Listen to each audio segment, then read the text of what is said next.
December 7th, 2022. If you haven't yet, please subscribe to all our channels, Periscope, no, Twitter, YouTube, Twitch, and Apple Podcasts. You can also listen to us on your smart speaker. If you're listening on Apple Podcasts, please leave a rating and a review. It will help us out tremendously. We're also on online radio 24/7. Visit us on the sportscast.net or also follow us on Twitter at the Sportscast1. Check out our app, the Sportscast for iOS.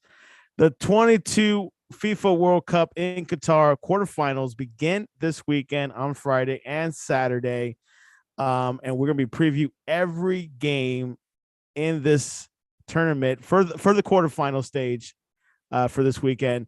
And of course, join us all the way from Hollywood, Florida, Jaime Fernandez. Welcome back to the World Cup coverage Sportscast.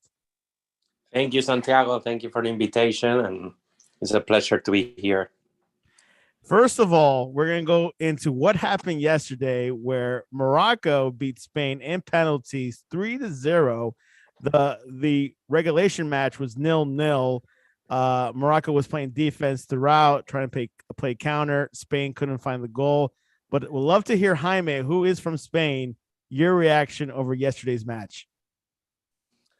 Well, I got to say, first of all, Morocco deserved it because, I mean, football sometimes is all about strategy and all about, tactic, right? And they knew they were a team that, they were not as good as Spain with the quality, the players, but they know what they're good at. If they played all together, they knew they were gonna make Spain a difficult game. I think they learned from the Japan game and they apply it. So well deserved in that case. But of course, I was very pissed because from the beginning, you see that Spain should have played different, and they didn't. They just possessed the ball, play with from the defenders all the way up. And yeah, we had a chance.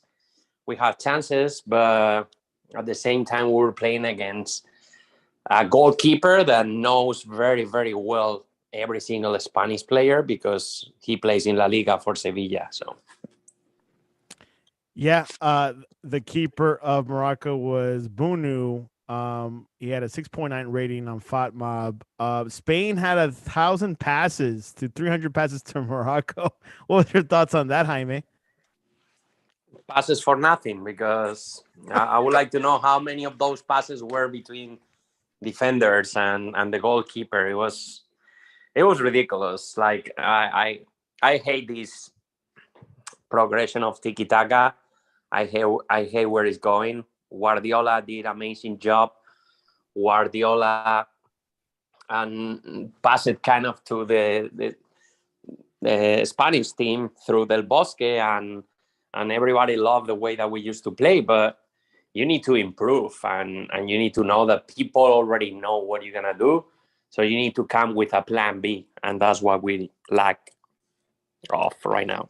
Let me quote you a quote from Rodri, who is a center back for Spain. He said, Morocco offered absolutely nothing without disrespecting them. In the game, they did nothing. They just waited for the counters. They stayed behind and tried to counter us. Your thoughts on his quote? Well, he's true, but he also said that we should know that Morocco was going to do that and have a plan B. Because you can have the possession and have the chances. And one thing is clear, when the basics of this, having all the possession, and if you hear Guardiola or Luis Enrique, the main goal of having a lot of possession with the ball is that the more you have the ball, the less chances you're going to let the other team have, right? And that's probably true. But in this case, I think Morocco even have more chances than Spain. So what are you going to say now? I mean, if you are the coach of Spain and I come with what I just told you, what are you going to say? You don't have a way to say, oh no, but the possession. No.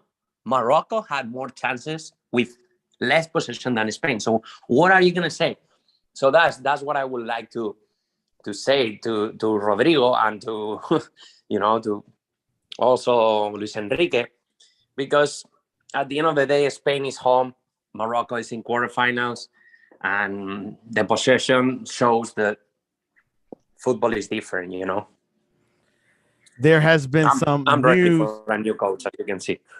Yes, which this is segues to something that I've been hearing the past 30 minutes from Ed Laguero from Spain. He said Luis Enrique will leave his role as Spain's head coach in the next 24 to 48 hours. Luis de la Fuente, the U21 coach, is the favorite to succeed him. Your thoughts on that? Well, I mean, that shows like they believe in the players, right? It's true. They believe in what we've been doing, and especially they believe that the young players are the future, which I mean is true. It's true. And I support that because, of course, I mean, what you cannot do right now is like, oh, you know what? It was wrong that we picked so many young players and now we're going to play with the old school. No, you cannot do that because, of course, the young players are the future of Spain. If you think about the next Euro Cup is in 2 years from now, and not even if you think about the World Cup is in 4 years from now. So, yeah, we need to start getting prepared for those years. So, who knows better these kids than the under 21 coach? Nobody, because he's been coaching those kids since they were like 16 years old. So, yeah, I think it's a good idea. Now, what we're going to have with this new guy is something completely different. Why? Because nobody knows this guy. He's not famous in the world of football. I mean, he's probably famous in Spain, but that's something bad? No, not really. Maybe no. I mean, who knows? Like the time is the only person is gonna. Sorry, the time is gonna tell us the truth about this new coach. I feel he knows what he has, the potential of these kids. So I will give him a chance. Now, it could work or it could not work. But the good thing is we have a kind of like a new challenge every 2 years. So I feel, why not? I mean, giving an opportunity to Luis de la Fuente, because, I mean, Spain, we're lucky that we're going to play the Nations League playoff final. That's in June of next year. So based on that, if Spain wins there with a new coach, that's going to mean something. And then the Euro Cup of Germany in 2024. So I will think it will be a good idea to put this guy. But if not, there is other good coaches, Rafa Benitez, Marcelino. I mean, I think we have good names in the table. Guardiola, not yet. I will. Nobody will like Guardiola. Trust me. Okay. No, trust me. It's a little bit the same with Luis Enrique. I mean, Luis Enrique, we respect him more because the fact that for Spain he used to be everything for Spain, and he put Spain, on front of any club or anything. But Guardiola, he started getting into politics and everything. So people in Spain, they don't respect Guardiola. Maybe the people from Catalonia, they respect him more. But I feel he will not be a coach for Spain. That's why you heard rumors about Guardiola coaching for Brazil. It's because he knows that he's not going to be able to coach Spain. But it's the same with Real Madrid. He will never coach Real Madrid. It's something that is already there. Yeah, done deal. Luis Enrique, where do you think he should go next? I heard rumors about Atletico, and I feel it's very good for him. I mean, he hates Real Madrid, so I think it's good to be a coach of Atletico when everybody hates Real Madrid and Atletico. So I feel they are made to be with each other, right?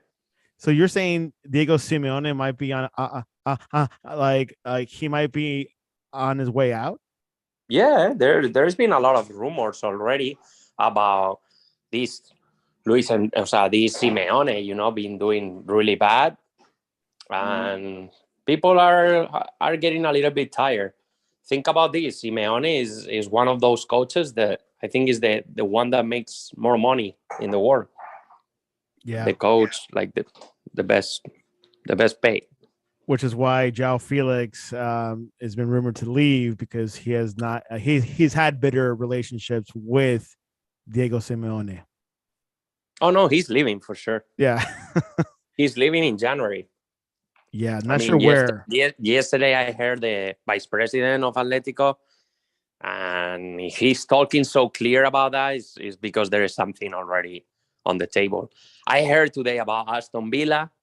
Yeah, I don't know. I think this guy at this point, he's ready to sign for any team. Because if you think about it, Aston Villa, they are not even in a good position in Premier League. They are probably not gonna be able to be in the next Champions League. But money sometimes is enough for players. We saw it with Diego Carlos. I mean, I didn't understand.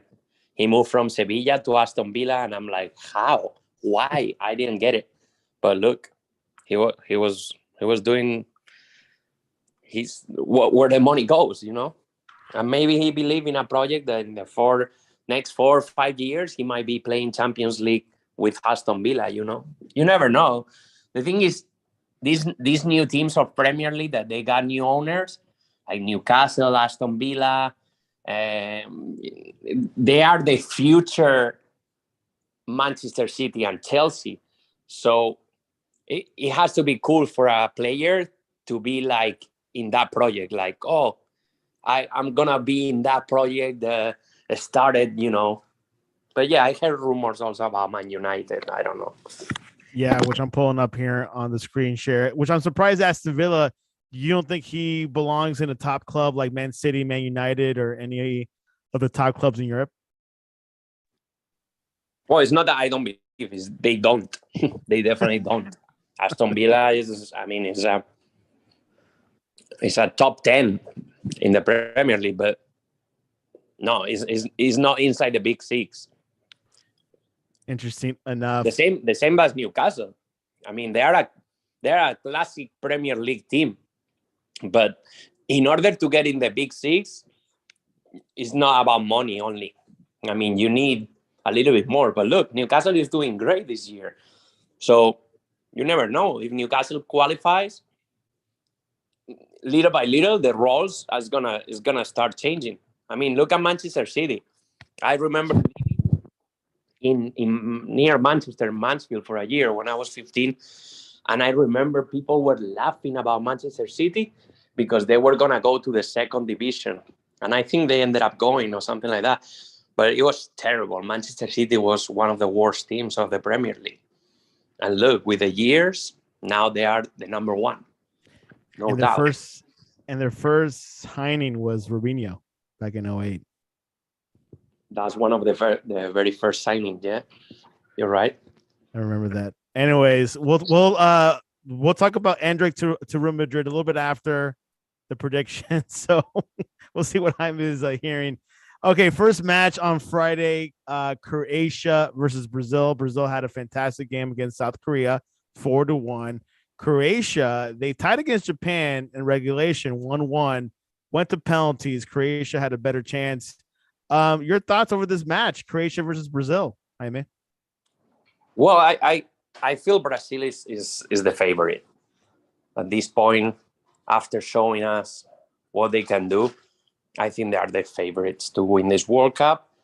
Now, this could be a very similar game to the Brazil against Serbia. I don't know if you watch it, but I think they only won 1-0, right?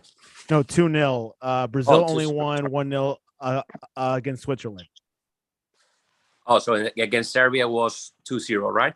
2-0. One goal by I think two goals by Richarlison. Richarlison. 2 goals by Richarlison, probably. But anyways, I mean, my point is like that was one of those games that everybody was like, let's see how it goes.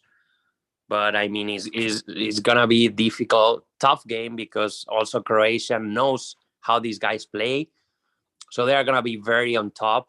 They are gonna play very hard. They are gonna commit a lot of fouls, and probably a lot of fouls in a far area, because also you cannot be stupid and commit a foul close to the area, because Neymar or any other Brazilian knows how to score from a free kick. So I feel it's going to be a fun game, definitely a fun game. Croatia, they don't know how to play like Morocco, for example. Like they know how to attack, and they're going to attack to Brazil too. So I think of the quarterfinals, I think it's going to be one of the most fun games and with more goals. If you ask me, I would say it's going to be kind of like a 3-2 or 4-2 or something like that. Yeah. Any hope for your player, Modric, the Madrista? You think he can pull some tricks, or he has not much hope there? Well, more than tricks, I feel Luka Modric, he's a super leader, right, for that team. And he's an example. And I've been seeing pictures during this World Cup about Modric playing in 2006 when he started. And if you think about it, it's so many years playing, for Croatia and leading Croatia, that he deserves something like this. I mean, he already had a final in 2018, but he deserves something like this, like winning Brazil. Oh my God! Imagine how it will put Croatia in the map and in everything. For new generations, you can play for Croatia in the next 10 years and say, oh my God, remember in 2022 we beat Brazil. It will be crazy to hear that. But yeah, if you think about it, the most common thing is that Brazil is gonna beat Croatia. But it will not be a 3-0 or 4-1, something like that. I think it's gonna be a very tight game. 2-0? Nah. Croatia is gonna score that game. Croatia is gonna score. 2-1. Okay. Okay. The big one. This is a historic game. We've met before. Holland versus Argentina. The Netherlands versus Argentina. Obviously, these two have gone at it in the past. World Cup 1978 in Argentina. Argentina beat them. In 1998, Netherlands beat Argentina, and I think it was 2-1.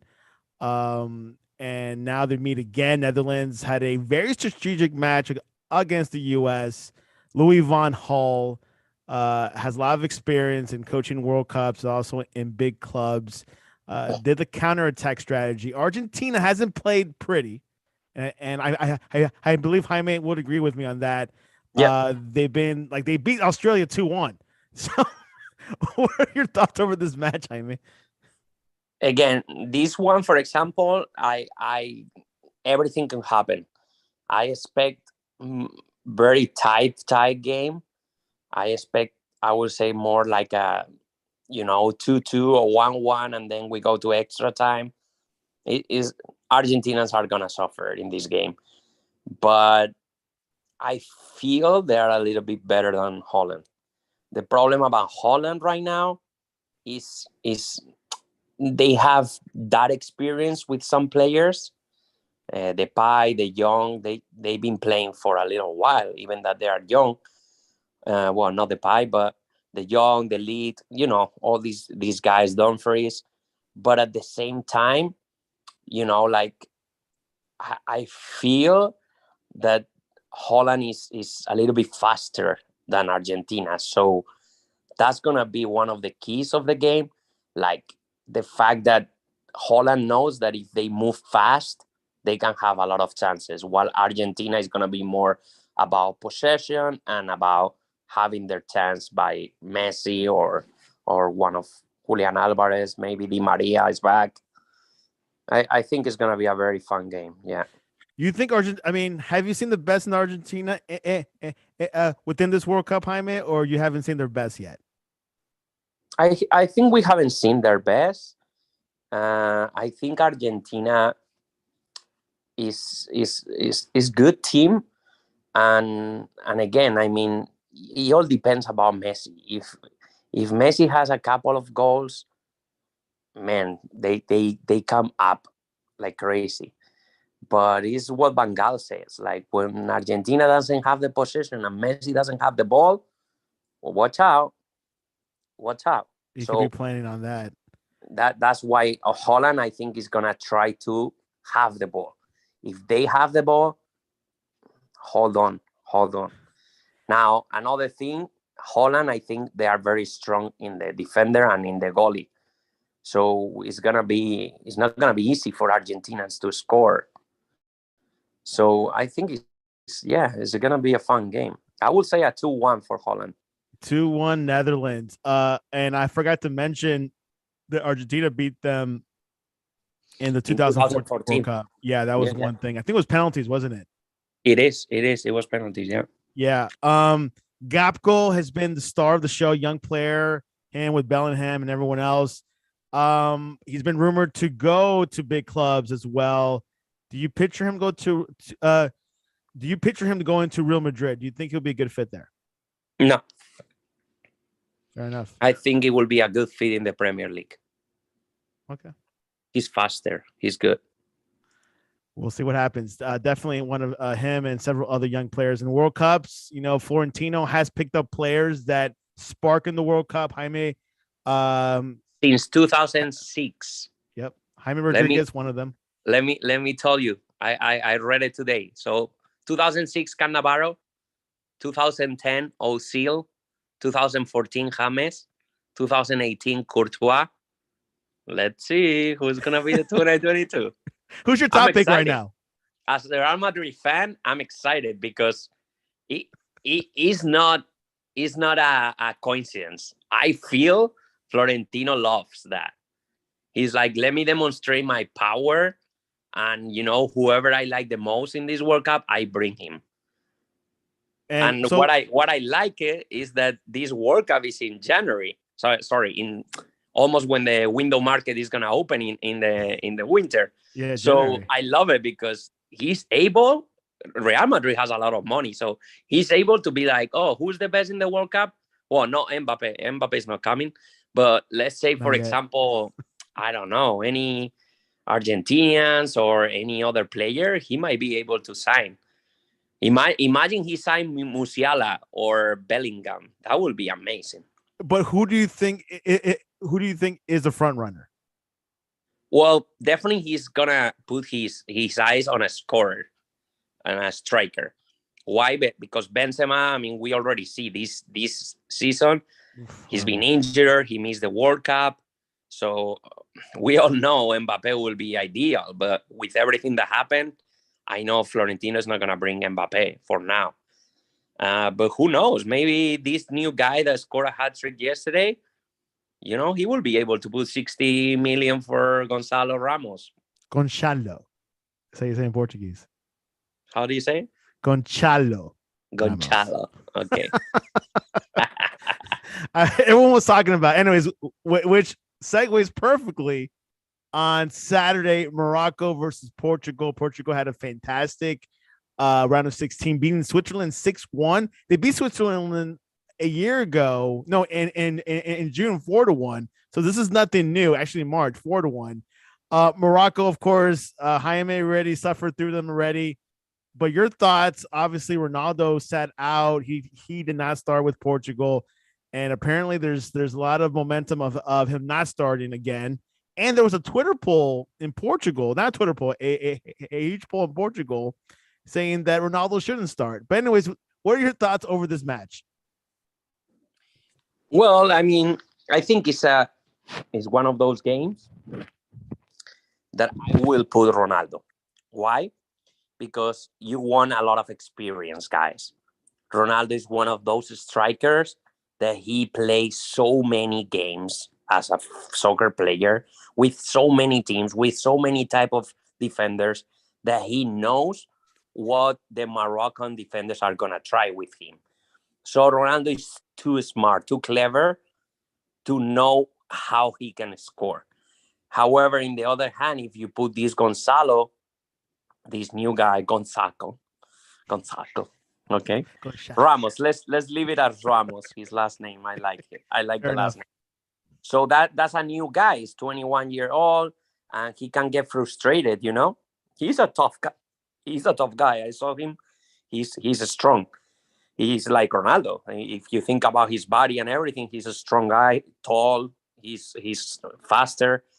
Now, if you ask me, I think the big star of this game are other players. The biggest stars are gonna be the key of this game are gonna be in Joao Felix, Bruno Fernandez, and Bernardo Silva. Why? Because those are the three players that are the key. The key of this type of team.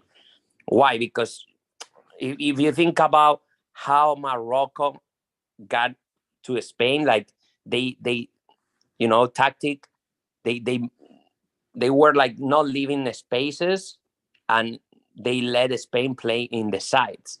Now Portugal, with those three players, they have a chance, because those are, for example, what I feel the lacking of Spain, like guys that have a good shooting, guys that have that magic that they can do that middle pass through, and also, of course, strikers like Ronaldo that they are good in header, they are good shooting from nowhere, and at the end of the day, I feel Portugal is gonna beat Morocco. Yeah, and Portugal really that meant, like, to be honest, Jaime, they've been having a great tournament. I mean, beating Uruguay, they won the group. I mean, Yeah. usually Portugal has some bad showings, sometimes good showings, like back in '06, but this could be the first time since '06 going to a semi-final match. Yeah, you're right. So we'll see what happens. They won a Euro back in 16, I believe. Yeah, 2016. So this is nothing new. This is a very talented, as Jaime says, the three, Silva, Felix, and Fernandez, are key. And he says Ronaldo should start. Jaime said it. Jaime said it. So we'll see what the coach says. Coach Santos, I believe is his name. Yeah, Fernando Santos. Yeah. All right. So this might be the granddaddy of it all, according to the British press. England versus France. France, I think, has been the best team in the tournament, to be honest. And Mbappe had a fantastic game against Poland, and England beats Senegal 3-0. Apparently Mbappe did not practice yesterday. I haven't heard anything yet since. I think he'll play. But what's your thoughts over this match? It could be close, but it could be obviously France. I don't know. What are your thoughts? It's a classic. It's a classic game. I mean, they haven't played that many times. I think during World Cups is the first time that they are going to play, at least in this type of rounds. But they played before in Euro Cups. I totally remember that game in 2000 when Zidane was playing against Beckham. I totally remember that.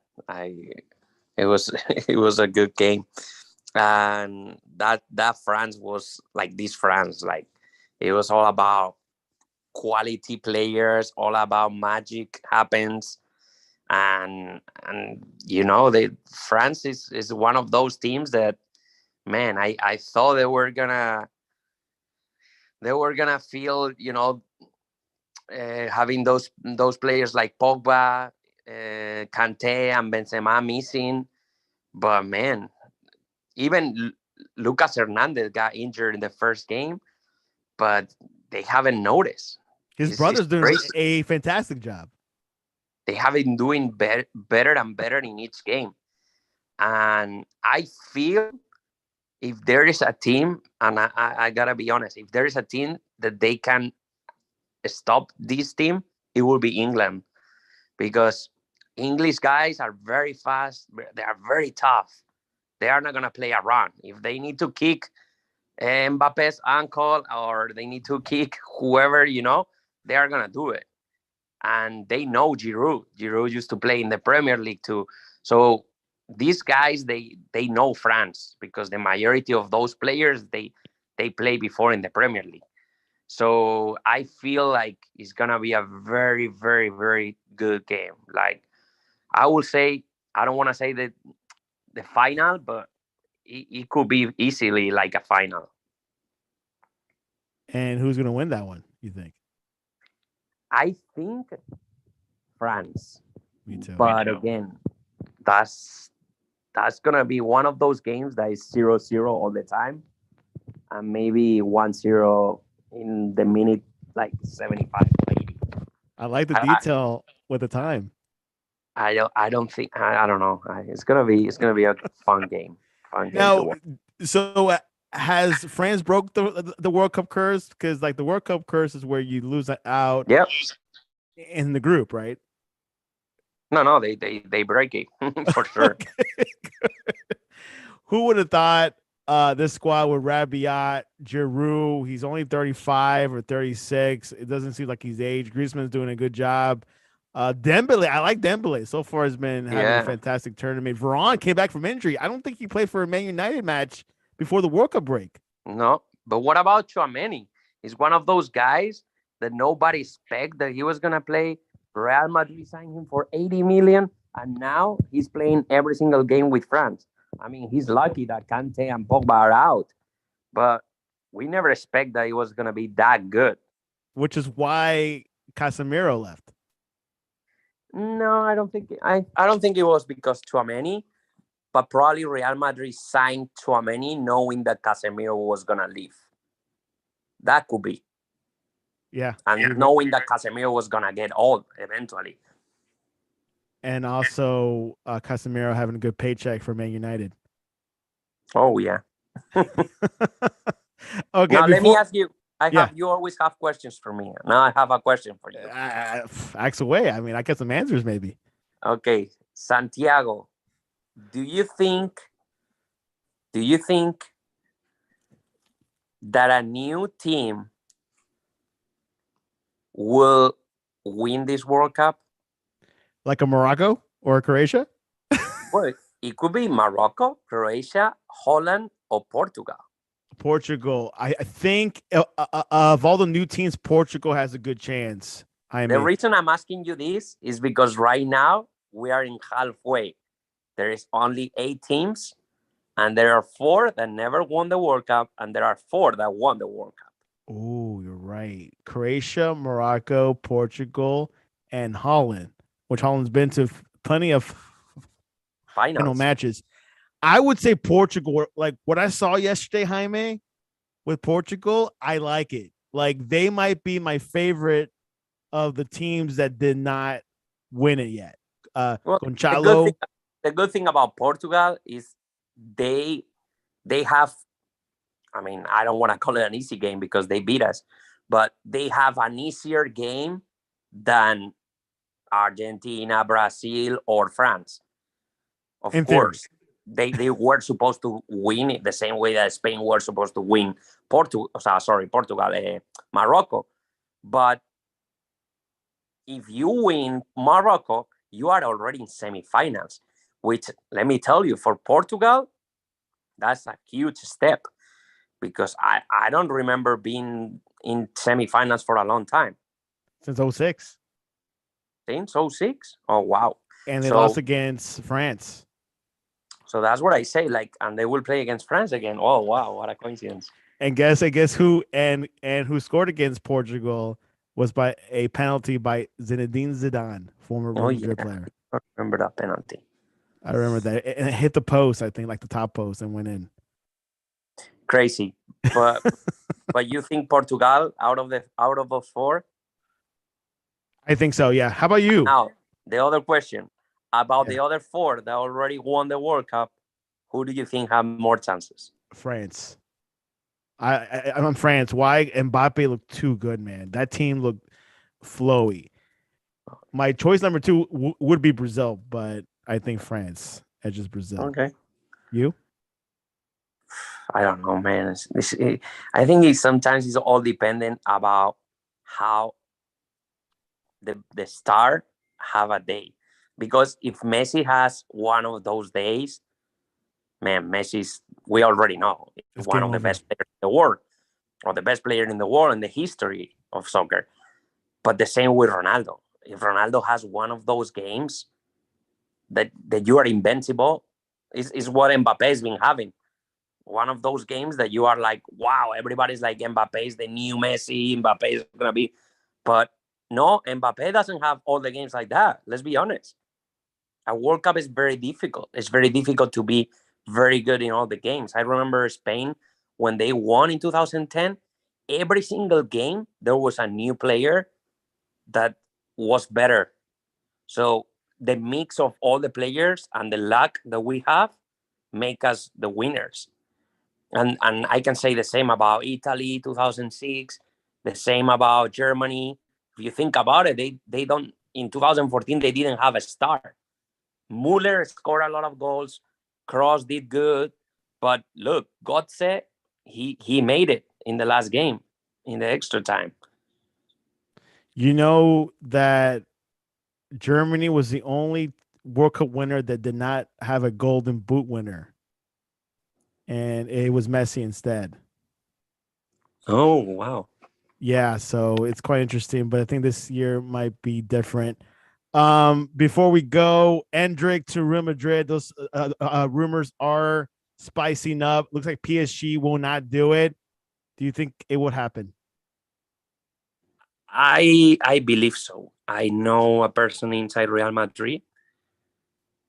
His name, he actually just won recently a glove award right before the World Cup. You want me to tell you the name? Is it this guy Casillas? No. No, it's somebody that worked for the staff of Florentino. Okay. I will tell you more about it the next time. Okay, good. Yeah, exactly. Stay in touch. Let's put it there so people can research a little bit. Exactly. I'm gonna give a tip. He's Brazilian. Marcelo. No, it's a goalkeeper, right? No. He won a Golden Globe award as his position. Do you remember? You remember what it was called? This Mendes, the guy that represents Cristiano. Yeah. George Mendes, classic. Yeah. He won that award like 3 or 4 years ago or more. So this year, Real Madrid won. He's a guy from Brazil, but I'm gonna tell you, Go ahead. his name is Juni Calafat. Oh, I never heard of that name. You can do a research about him. I will. He brought to Madrid. Okay, take a pen and write these names because it's gonna blow your mind. He brought to Madrid. Ronaldo, Kaká, Wow. Baptista, Robinho, Vinicius, all the Brazilians, Rodrigo. He brought it to Madrid. He's a scout. He's the best scout there. He's more than a scout. He used to be a scout, but at this very moment, he actually works for Real Madrid.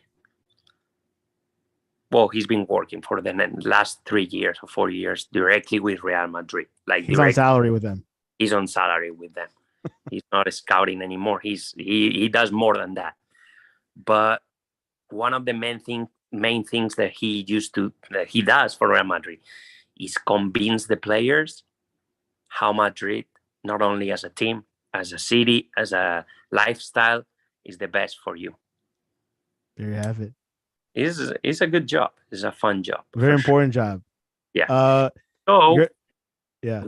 That's why I'm gonna bring this next story that I truly believe that when there is a Brazilian player in the world, we have more chances than any other team. Why?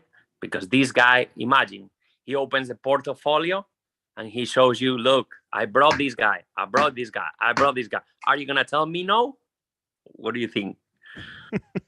Brazilian soccer players of 18 years old with his dad next to him, they're going to be, oh my God, let's go with this guy. There you have it.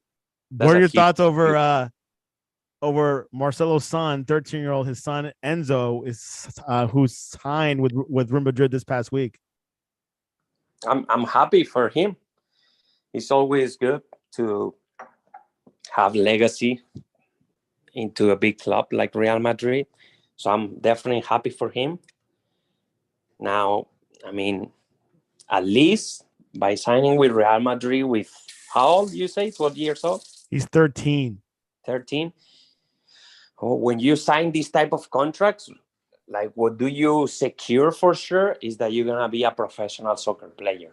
Wow. Because signing with 13 years old, you have so much to improve, but you have so much to improve surrounded by the best kids.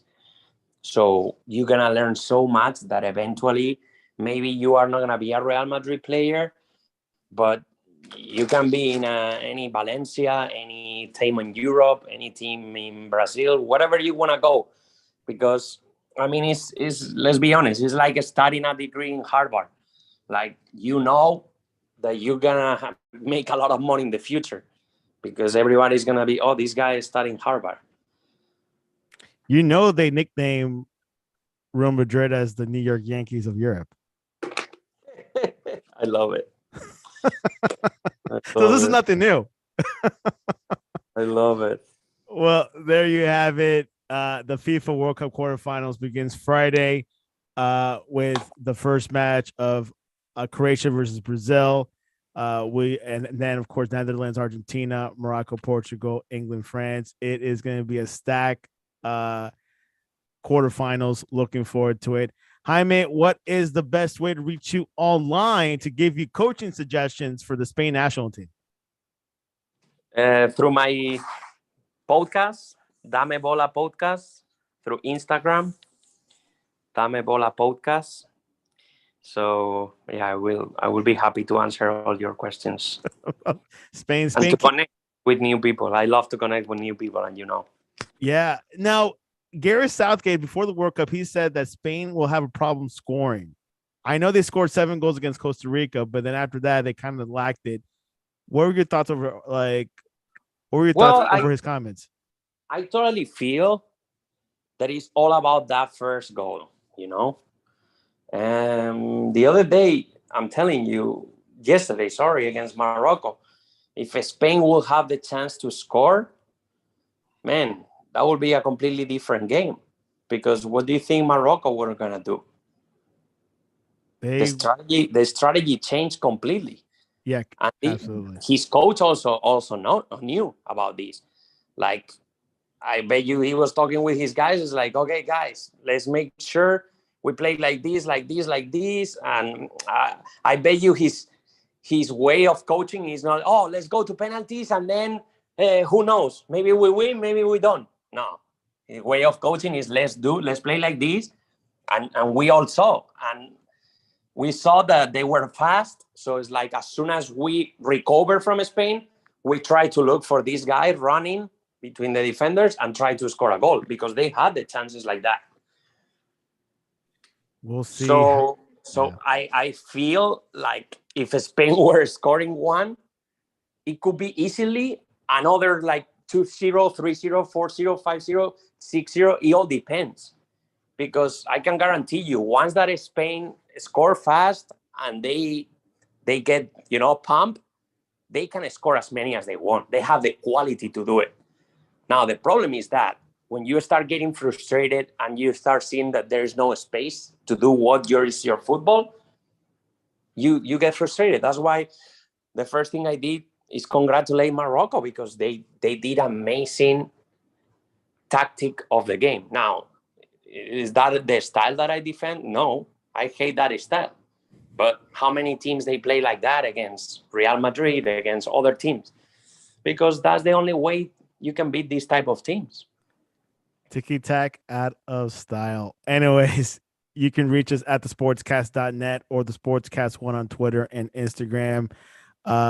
This Friday, we'll have Francisco Flores coming back to recap the first 2 quarterfinal games and then look at the rest of the game, the rest of the schedule on Saturday. So looking forward to that. And of course, we'll be pulling for the best teams. So far, 2 South Americans and 3 Europeans and 1 African country. So we'll see how it goes. Jaime, always a pleasure, man. And we'll definitely talk next week when we'll know the finale. For sure. Pleasure, Santiago, as always. And this was your World Cup